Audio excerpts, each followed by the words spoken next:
So she had like a big epiphany during this team day and was like, okay, so now I understand why these meetings were so non-efficient. No one said anything and we didn't get anywhere because none of you likes to walk and work or do the brainstorming.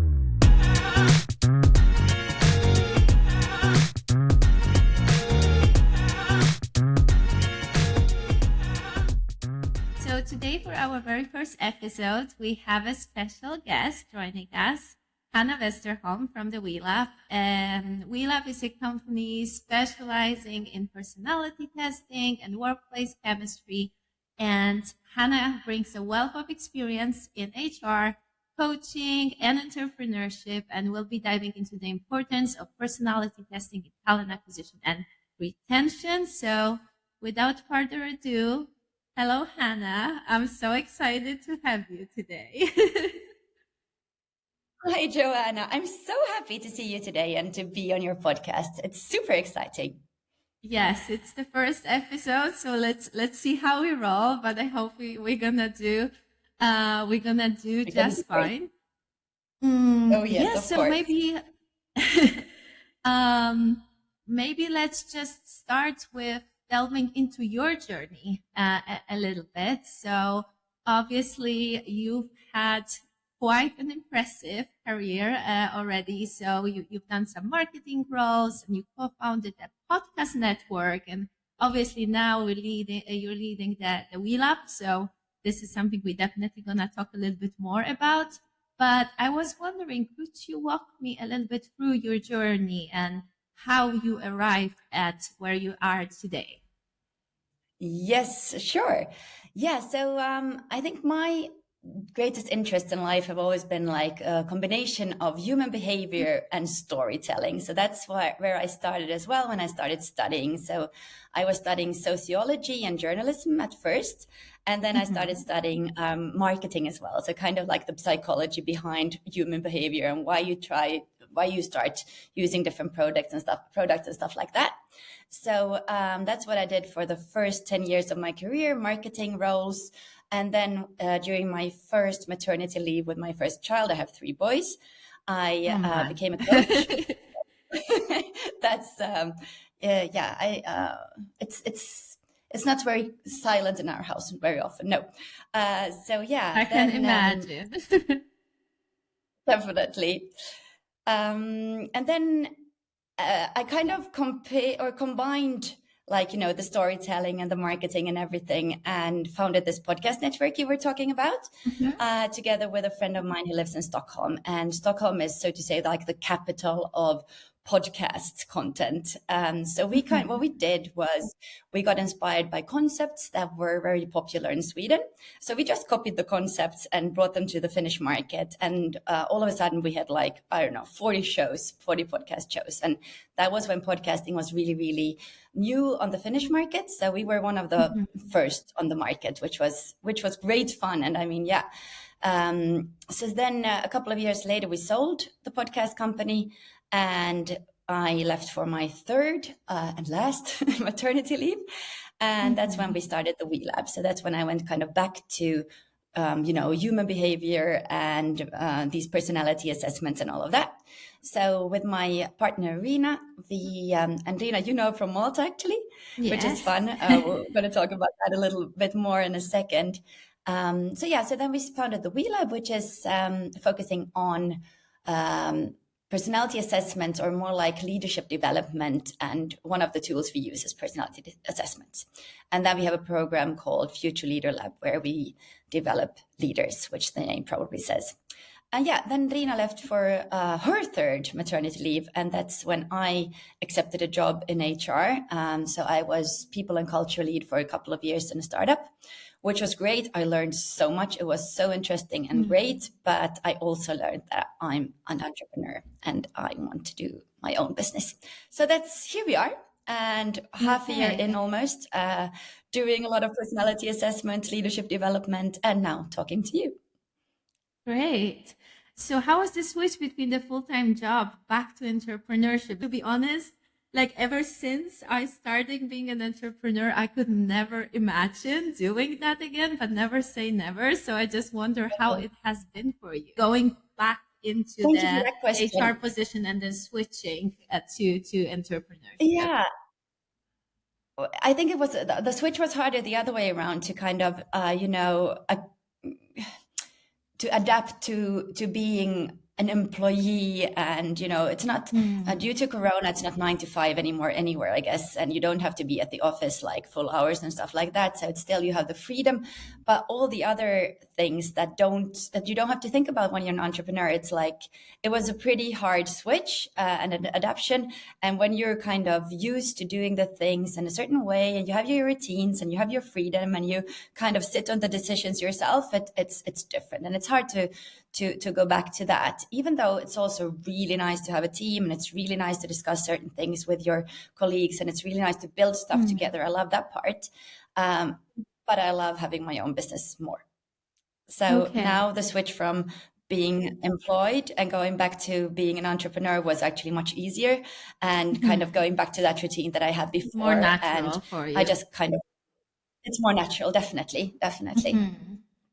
Yeah, sounds good. But like, what inspired you to start the WeLab in the first place? Because it's quite a unique business model. I haven't seen that many companies focusing solely on personality testing. So I was just wondering Yeah.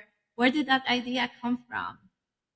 That's a very good, really good question. Well, I've always been super interested in how different people work and why we behave in certain ways. And it all boils down actually to understand who we are.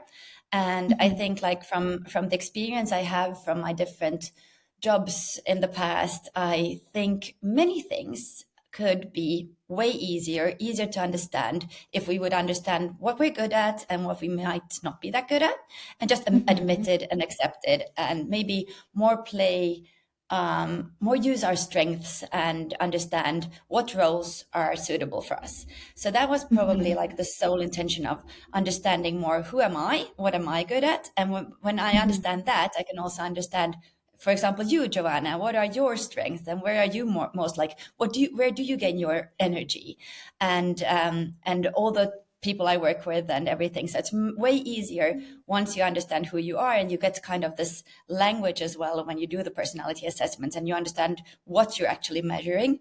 So with that, I mean, you can use it for a myriad of different things. You can use it within recruitment, you can use it within team development, you can use it for just individual coaching. There are so many different aspects of it. So we saw like very many opportunities here, and that's why we founded kind of the company around this. But we have different tools that we use, for example, also the emotional intelligence tool, but personality assessment is probably the most popular of them. Mhm. So how would you say those tests that you're using differ from the ones that, one can find online and just very Okay. quickly go through it and get the results a couple of minutes after taking the test? I don't, I haven't done the online ones myself too much, so I can't really kind Mm-hmm.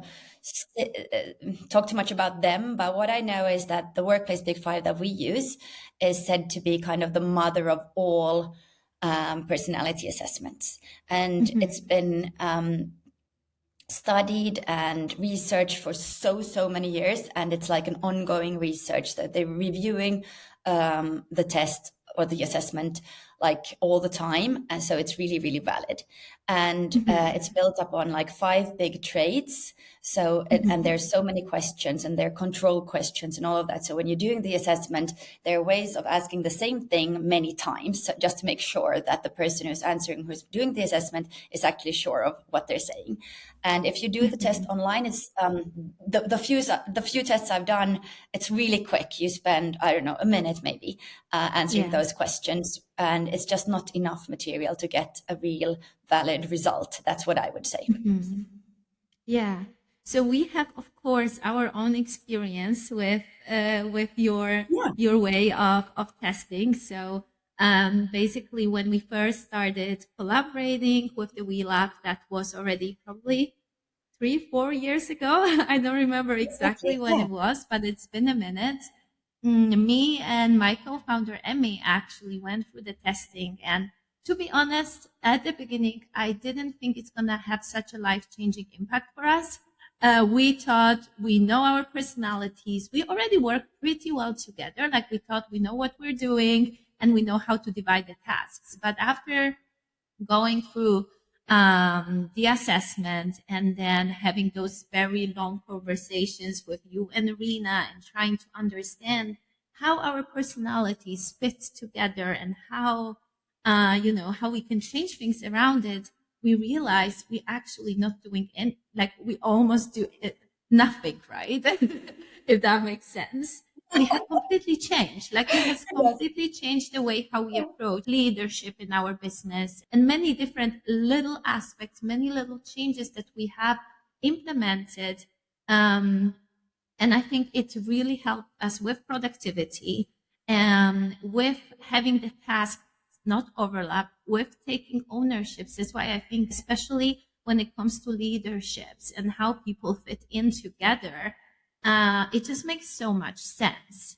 But I was just wondering if you can share some other stories where you heard from clients that it really impacted the way they work and their daily tasks, or like even like the vision of how the team can be structured, on how the leadership team can be structured. Just like wondering if you have some other examples, because of course for us, it was extremely beneficial. Sure. Thank you so much for saying that. And first of all, like, I'm super happy to hear that it had such an impact, because Mm. that's the way we feel about the assessment as well. Like, it's really life changing. And first of all, you get to know yourself, and then you get to know your partner, and then you understand it. You get the language to speak about the things. Mhm. Well, you might be more, I don't know, in your case, one of you might be more interest outgoing and the other one not, and one might be more of a perfectionist and the other one not, and then you can complete each Yeah. other, which is great. um, so yeah, there are a few examples from the work we've done with clients, and the first one that pops to my head is one of the very first we had. One of the very first clients, it was quite in the beginning of Corona, so kind of 4 years ago or something. We had a team of 6 people, and the team leader, we made these assessments for everyone, and then we had like a team day and went through the results. And then the team leader was like, it was really interesting, because we found out that she always asked the people, because it was Corona and everyone was sitting at home and they couldn't go to the office and meet. So she was asking everyone to go out for a brainstorming walk. So, Mhm. to walk and brainstorm at the same time. And once we did the personality assessment for the whole team and got the team profile, that showed that everyone else on this team, except for her, who was the team leader, their personality traits were like their physical activity was low, which means that they preferred to sit down and work. Mhm. Also, their personality trait was that they wanted to have an agenda beforehand and be able to prepare for meetings. So she was asking them to A, go out on a walk, which doesn't work with these people because they like to sit down and focus, and B, Yeah. brainstorming, which was not at all for this team, because they don't do brainstorming. They do prepared work, and they want to have an agenda and everything in beforehand. So she had like a big epiphany during this team day, and was like, okay, so now I understand why these meetings were so non-efficient. No one said anything and we didn't get anywhere, because none of you likes to walk and work or do the brainstorming. So that's one example, if it makes Mhm. sense. Yes. So it was quite I mean, fun. it makes sense. And I feel like with those things, you would think it's such a small adjustments you can do. Yeah, So you have all those like, exactly. moments when you realize those things. Okay, I just need to make this little shift and maybe it can really improve the way we work on a daily basis. So I think, Exactly. even in those small daily tasks, small daily things, it really makes it just, raises your awareness and it helps you understand your colleagues and your team. So, um, Yeah, that's it. definitely a game changer. But so personality testing in general, since I'm in recruitment, our company is all about recruiting talent. But what we want to do and what we hope distinguishes us from our competitors is that we always look at the long term. And so we would not only like to find the best talent, but also help our clients to retain them and to make sure Exactly. that they understand the culture, that they understand um, whether this particular team is a long-term fit for them and for their career. So I just wonder, like, in your experience, in your opinion, implementing personality testing in recruitment and for recruitment and retention purposes, like how can it influence, say, retaining talent long term? Because we already discussed when it comes to talent acquisition, of course, it can help make the decision. But when it comes to the retention side, what are your thoughts on that?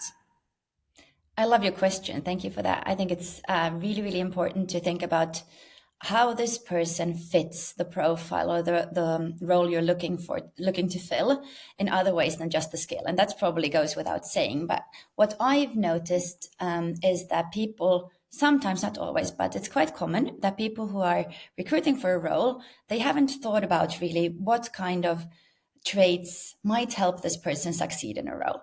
And once Mm-hmm. you ask the right questions and make them start thinking about these things, then it's much easier for them also to shape kind of these expectation management, like, okay, this role is going to be actually going to need to be quite, attentive to detail in this role. And from the personality assessment, you can tell whether this person is more like a big picture person or if it's a person who loves the details. So, for example, if we do like a personality assessment for a person who needs to be very perfectionist in their role, very detail oriented, Mm-hmm. then it helps that this person has these traits on the profile, and also that this person maybe likes to work by themselves, where they can focus. If it's a very outgoing, very sociable person, it usually tells you that this person, not always, but it usually tells you that this person has a little bit of a problem working very, very with the nitty-gritty details.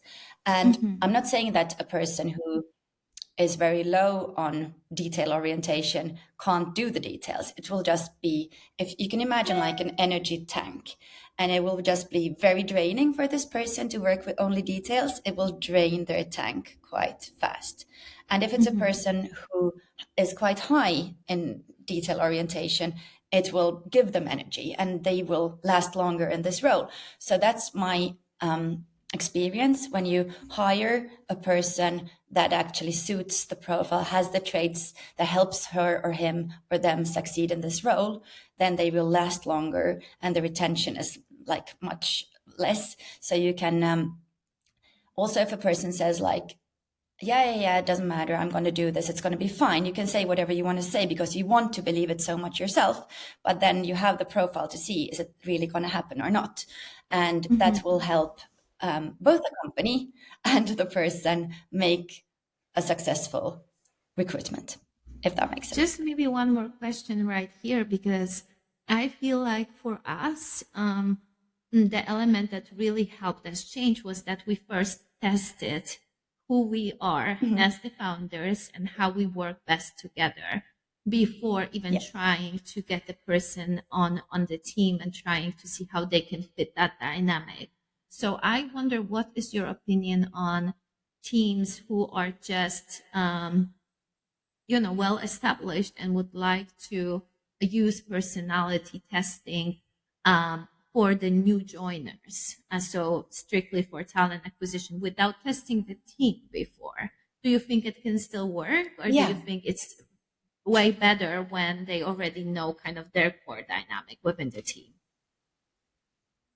The latter. It works way better Okay. when you know the dynamic inside the team. Really, yeah, really, really good point. And the clients that I have that are ongoing that always come back to me, Hmm. they are usually teams or organizations where I've done the assessment for everyone. So they already know like Hmm. the existing people they have on their payroll, and then they recruit accordingly. So if we already have, let's say, six extroverted people and they are at the same time very, original, which means they have really high originality, which means that they have super many ideas and are super like, innovative and all of that, then it might make sense to take in a person that is lower on originality and lower in extroversion just to balance Hmm. it out, because we need everyone. There's no one size fits all. Like we need all the different people on our team to be successful, right? So I think I love your question. It's like really, really important, in my opinion, that you know who you are when you start recruiting, because that's something that Mhm. also, like, for example, usually the people who are recruiting are the people who are then gonna be like the manager of this person who we are recruiting together. And then it's really important for the manager to also know, how do I work? What is important to me? And who do I want on my team in order for me to be successful as well? Because if I'm, let's say, a super nitty gritty detail person, which I'm not, but anyways, then I need someone to complement that. And I need someone who is not, who is more of a big picture person who can meet this trait of mine. Or if I'm like, if I know that I'm very agreeable, which means like I have a hard time being assertive with my calendar, I have a hard time being assertive with people and draw lines, then I need someone who is assertive and who knows to where to Mhm. draw the line and borders. So that's really important to know who you are, who do I have on my team, and who do I need to fill the void that we have, and also to understand what role is it, what do we actually need, and what Mhm. traits will help this person succeed in this specific role. So it all comes together. Okay. Yeah.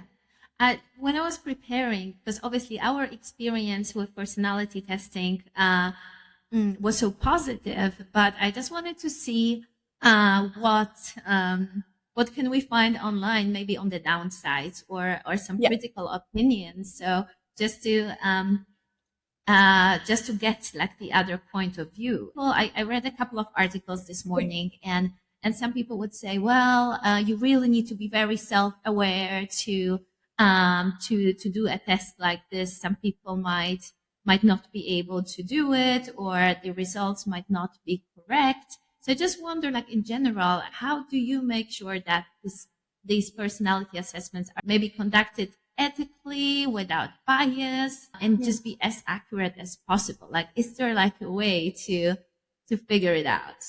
In my opinion, there is, yes. So what I do Hmm. is, I think this is a really valid point, though, a really important point.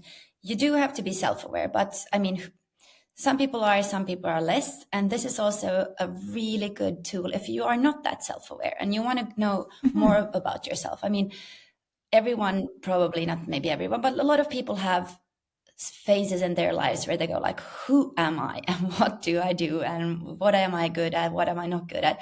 When you do this assessment, the most important thing, and also what we say when we send the link to someone to do the assessment, is um, go with your gut feeling. Don't overthink Hmm. it, don't analyze it too much.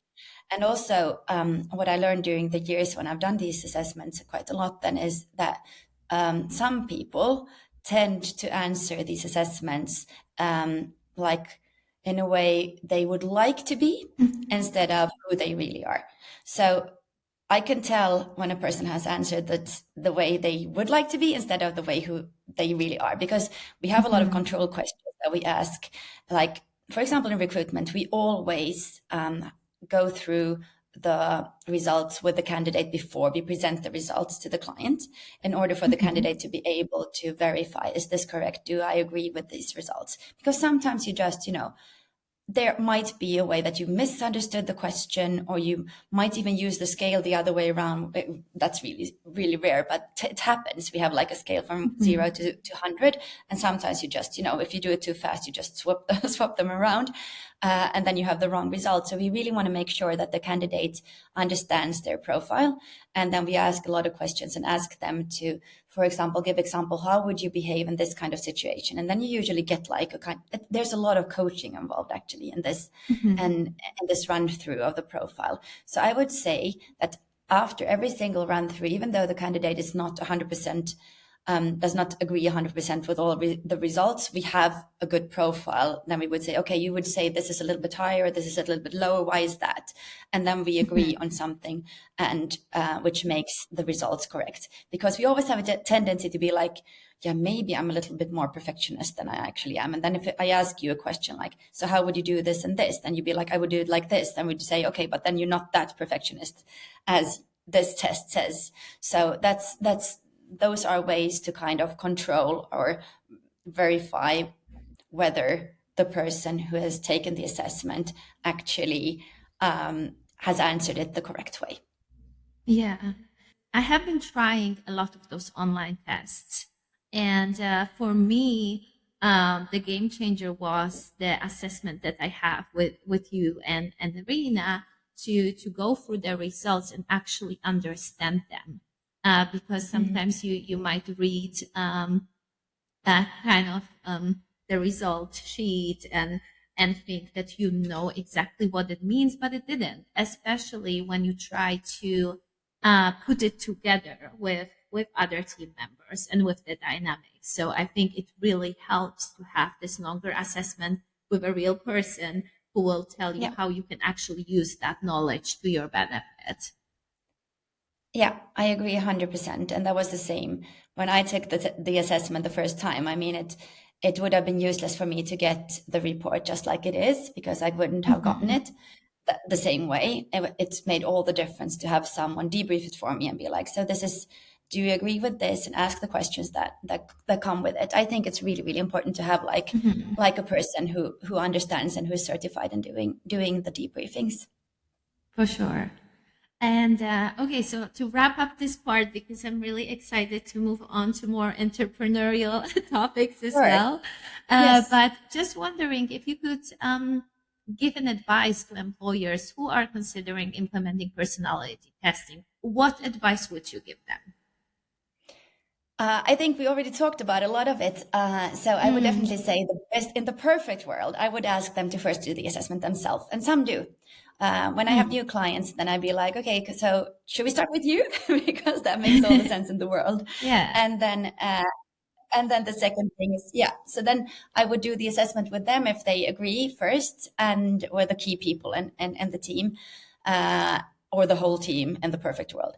And then also it's really important to understand because I've seen that a lot in my previous jobs and but also through clients that you don't always know what you're hiring. You really need to think about like what will help this person succeed in their role.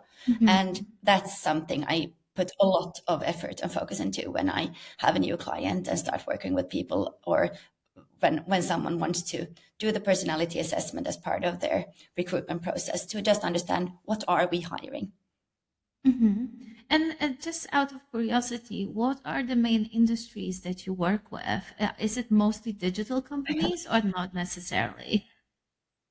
That's a really, really good question as well. It's so funny because they're all over the place. Like it's Hmm. some digital companies, but that's not at all like the describing persona for my clients. Usually, it's everything from recently I had a museum, for example. How non-digital can Okay. that be? And then yeah, and then B2C companies, B2B companies. Hmm. There's really no red thread. It's like it's really just maybe the only red thread I can see in my clients is that the people who want to add personality assessment to their recruitment processes, they know their people. They are really they think the culture is really important, and Hmm. they understand their culture. They can speak about it, and they know what a culture fit looks like, and they know what to hire, and they need more to it than um, the logic assessments that some companies use for assessing skills and logical thinking and stuff like that. They want to focus also on finding the right person and the right cultural Hmm. fit for their team or their organization. Yes, and that's so important for all the things that we discussed, including retention. So it Right. definitely makes sense. And I can see it as well. Some of our clients, maybe they're not necessarily working with tools like personality testing, but I can see the difference when the culture is strong and when there is this awareness that it's important. So I Exactly. think adding any additional steps to the process that can make sure that people we're hiring are the right fit long term for the organization can only benefit their businesses. Mhm. So, yes, Exactly. I think personality testing Couldn't is agree big more. part of that. Yeah. All right then. Well, so let's maybe move on from the personality testing to some other exciting topics. So obviously, I just wanted to touch upon your experience as an entrepreneur. We discussed at the beginning of the conversation how many different things you've already done in your life, both when it comes to full-time employment, full-time jobs, and then on your entrepreneurial journey. And also, obviously, both our businesses are founded by women. You also have a co-founder, Rina. I was wondering if you could tell me how this journey has been for you. Like, what challenges have you faced so far running those businesses? Also, obviously you're a mom as well, so there are so many hats you need to wear on a daily basis. So just wondering how your journey has been so far, and what would you say was the biggest challenge being self-employed? Mm. Well, the biggest challenge being self-employed is always like kind of the risk you take. There's not going to be a paycheck in your bank account every month. Yeah. So you need to be definitely very aware of that. And need to be able to take that risk. And it takes time to build something, obviously. So you need to be kind of patient there as well. From my experience, what has helped me is that I always had co-founders that were women who were in the same life situation. So everyone understands when you can't, maybe work after pick up from daycare or so on, so that this understanding is there, and sometimes you Yes. bring like a child to work and everything like that, and you know that you're not disturbing in a way the other ones, because we're all in the same situation.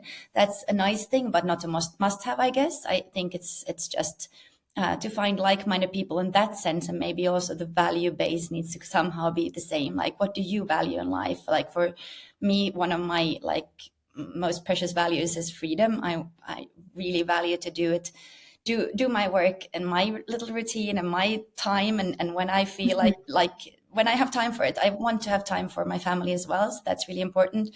But I don't mind working long hours, and sometimes during the weekends and nights. So that's like a lifestyle for me. Maybe that's also a red thread through my entrepreneurial route, that it's always been like a lifestyle for me, something that I take into my life as part of. Hmm. There's no work Hanna and home Hanna. That's the same person who does both Yes. work and life. Hmm. And what I learned during like the podcast company, we were 4 women, which was great.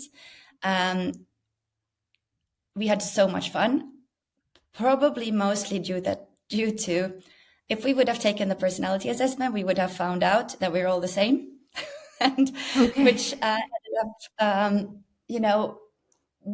someone had to do the hard work, like not the hard work but the admin stuff. None of us was Yes. really kind of personality wise fit for that, so that was always a little bit draining for all of us. We were maybe too much the same. As I said, we had so much fun, but like professionally, it would make sense to have people that complete each other, which Yeah. we do with Rina. We have kind of not almost opposite profiles, but completing profiles, which helps Hmm. because she enjoys stuff that I don't enjoy, and the other way around. So that's maybe Yes. something that I would keep in mind when looking for a Hmm. founding partner. So how did you meet with And Rina? and I'm not sure obviously, if I remember that how did we story. meet? Oh, that's a great question. Mm. Do you remember it? It's our husbands. They are Oh, best yeah. friends, and they were in the same. Yeah, they had a record label together since they were 18 or something. And Rina's husband was my husband's best man at our wedding. And that's when I met Nice. Rina the first time. She came to our wedding. Okay. So obviously, we wanted her husband to have his new girlfriend there present at our big day. So we hadn't met Rina, but I mean, she must be a good person since she was his girlfriend. So that's where we met, which is pretty fun. And Okay. then we Nice. started hanging out more actually only when we had kids Mhm. at the same time. And then we found out that we had the same interests and kind of same value basis. And that's when Mm. we together founded the WeLab, which was is focusing on what we both value a lot: psychology and human behavior. It's always so fun to listen to other founders' stories, because you can meet your co-founders in very, very bizarre places. And sometimes, people work together and plan it, and it Yeah. doesn't work out that naturally. Please tell us yours. Um, well, mine was maybe more usual. So basically, both me and Emmy, we were working in iGaming companies in Malta. And the company I was working for acquired the company Emmy was working for. And I remember when the HR teams merged, we had a big meeting of all the HR people from different locations. And I came back home and I was like, like there was this one girl, like I feel like we share the same values. We do look at recruitment and HR in very similar way. And then a few weeks later, we ended up in the same office, started working together, and realized we're very similar but different. So, like you said, for us, um, definitely work great because we are so different, and we have the same values and the same um, kind of vision and mission for the business, but we are good at different things. So I think that's why it works so well. But yes, very shortly after, so it wasn't a very long period where we worked together. We just thought, let's do it. So we quit our jobs and started a company. It's so cool. Both of you are so bold. You were so young and you just were like, okay, let's do this. I've never done this before. Let's This is do it. probably going to Maybe we work out didn't know just what we were fine. I think doing that's fully, so so we were like, let's do it. Thankfully, very grateful it all worked out, and 7 years in almost, and we still here. But I love what you said about the freedom. I that's think wonderful. like sometimes, on this journey, like you have those days where you're like, oh, you know what, maybe it would be easier to just get a job and go on Mm, 3 week vacation every 6 months in.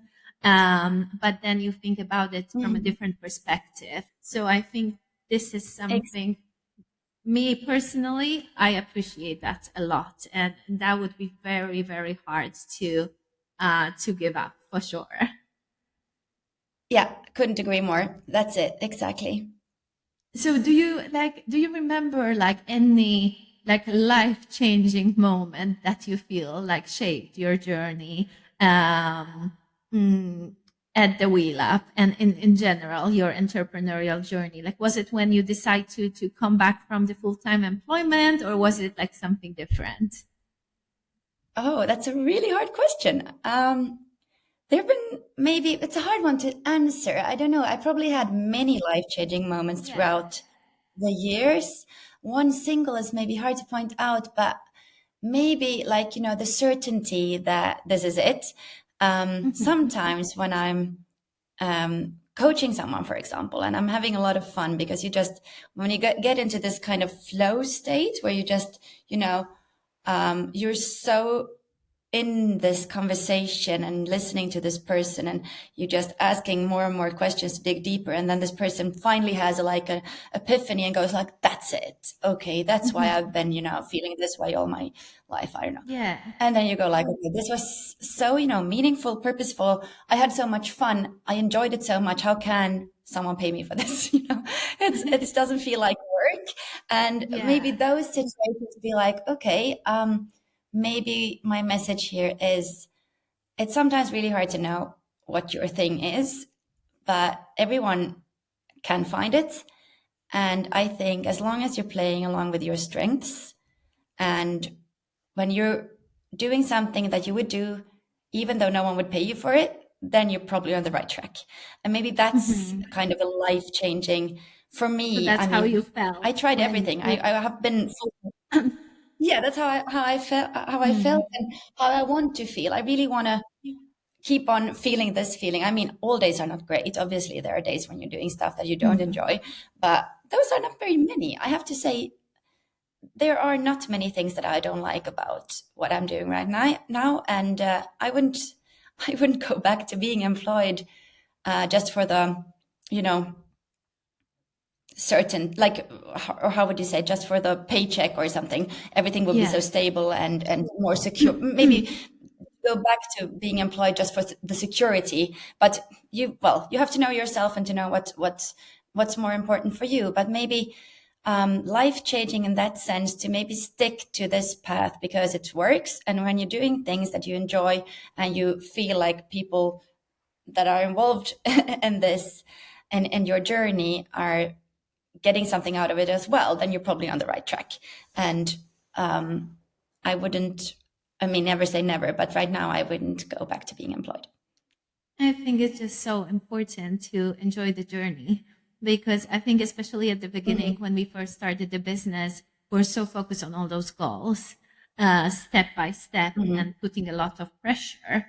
But then having the vision and just following the journey and taking it with the lessons that come along the way, I think that's what really helps to enjoy entrepreneurship on a daily That's basis. it. Yeah, to live like in the day to day as well, not always being focused on Mm, what we haven't achieved yet. More like, okay, what have we achieved? Like the gap model, if you know what that is. Like looking back exactly. 7 years from now, where did you start off and where are we now? Did you have a life changing moment? I'm interested to hear. Mm. I think my answer is very similar to yours. I think I had a couple, but definitely when we moved to the US was when everything kind of changed for the business, and there were many things, good and bad, that happened and that we had to overcome together. And I felt like we went through it, we learned a lot. And I think that's when we learned that we need to be grateful for the lessons, and this is the mentality that I try to have ever since, and I try to apply it to the business. Really, really good. I like your answer. And like, there's patience and there's like the mindset that plays in a lot as well. And the journey might take a little bit longer. I like that. Yeah, and I mean, it definitely helps for us also to have all those different collaborations like we have with the WeLab, and working with other female founders. We also, both me and me, we're part of women in tech groups in Miami where we frequently meet other female entrepreneurs, which I think helps you relate and helps you see that, everyone has such a similar journey. Even though our journeys are so different, we still can relate on so many different fields. Like even Mhm. the conversations that we always have, I think it really helps to have that group of people who can relate. So I was just like wondering, what do you think are the main benefits of female-owned businesses collaborating together? Like, what is it for you? For sure. I think that we sometimes might share the same kind of visions and the same kind of Mm, missions in our businesses. So it's maybe more relatable sometimes. And also mm, the way we do things has been really similar. And I guess that's just a coincidence. But definitely, I think collaboration, like in general, regardless of if it's female or not, but collaboration in general is great because you can't know everything, can you? So it's really great to have a partner who knows something that, for example, I would be really bad at finding the candidates, for example, like the thing that you are really, really, really good at. And mm. I, in that sense, I believe in focusing on in what you know and what you're good at, and maybe making that grow. And then you can have partners to do other things that you're not very good at. But then the combination, for example, between Magic Mondays and our company can be like a really good one because then the client gets more, but it feels like they have the same company that is doing business with them instead of like, many different partners. So it's like a small collaboration Yeah. community, which I think is great also for our clients because then they get multiple benefits in one package, even though we're not like under the same roof. Yes, absolutely. And I mean, I'm always the type of person who feels like, you should focus at what you're really good at. So when we started collaborating with the WeLab, it did cross our minds like, why don't we just, maybe do this service, provide this service ourselves? But then we realized, Yeah. no, we have no idea. And we want to make sure that we really add value to our clients. So let's just focus on what we're good at and add more partners. So for the client, like you said, it doesn't really make the difference because they still are someone from the team as their point of contact, but they get well more extended service, which hopefully then benefits in long term um, yeah, employments Success. of Yeah. candidates that we place. And just recently, the recent project that we did together, it was an interesting one because the client actually made a bad hire before we worked together, and then we got such a great feedback how it's changed and how they at the end went for a different candidate that they were planning to, because they followed the process that we suggested, and they really didn't rush things and followed our process, and then our process with the WeLab to make sure that we have the right fit for this leadership position. So even getting that feedback, especially when there was a case where they made a bad hire in the past, now they improved. It really shows that that's the way forward. Exactly. That was a really great case, and we had so much fun doing it. That also felt like Yes. so much fun. No, but I think that was also an example of a very. It was an interesting case because the client had learned through previous experiences that you need to put more effort into who you're hiring, not only the skills and the CV and Mhm. everything that you look at normally. That's obviously super important as well. But then there's this other part to see, is this person actually going to be a good fit for the team that we have? And is this person actually, are the traits going to help him or her or them succeed in this role? Yes. And I think that's a pretty good wrap because I was wondering if there are anything else that you would like to add or share with us today. Thank you so much for this conversation, Joanna. I think you made a really good job hosting your first podcast episode. That Thank was you. really a lot of fun. I am so honored to be on your podcast. I think we covered the benefits of working together, having like a bigger community of partners and female founders. I think that makes a lot of sense and leads everyone, like it's a win-win for everyone. And I think we covered the benefits of using more than the information provided on a CV and the logical assessments when hiring for a long-term period. I mean, there are some companies who know that this person needs to be in this role for a year, then whatever. But like, if you really want to keep that person on for a longer time, then it makes all the sense in the world to have something that would help you assess the situation and the person, and also be sure of what it is you're looking for so that Hmm. the expectation management is there. So no, I don't have anything else to add at this point. I think, Thanks for the summary. I think that was pretty good. But before I let you go, since you're the first guest, I yeah, wanted to ask you if you would have some questions for the next person who will be on the podcast. of course, I love this. It's a really great way to end a podcast. So I would like to know from the next guest on your podcast, what is the best question you've ever received during a recruitment interview? Hmm, interesting. I would need to think about it myself. I haven't been interviewed that much. Yeah. uh, interesting. I'll think about that Can too. I share mine? I think once it was a really good question that I got was, what can you teach me? Hmm, that's a good one. Because then you can get all kind of different answers. I can't even remember what I taught or answered, but I I think the think, most unexpected questions are the mm, best. Yeah. Well, thank you so much, Hannah, for your time. It was so fun. You made it really fun for me to host today. And yeah, if anyone is like that. interested in Hannah's journey or Hannah's company, I'll definitely link all the details as well. So more questions about personality testing, Hannah can definitely answer. Wonderful. Thank you so much, Joanna. It was great fun to talk to you. Thank you. Thanks for joining me on Culture Pulse, the heartbeat of your workplace.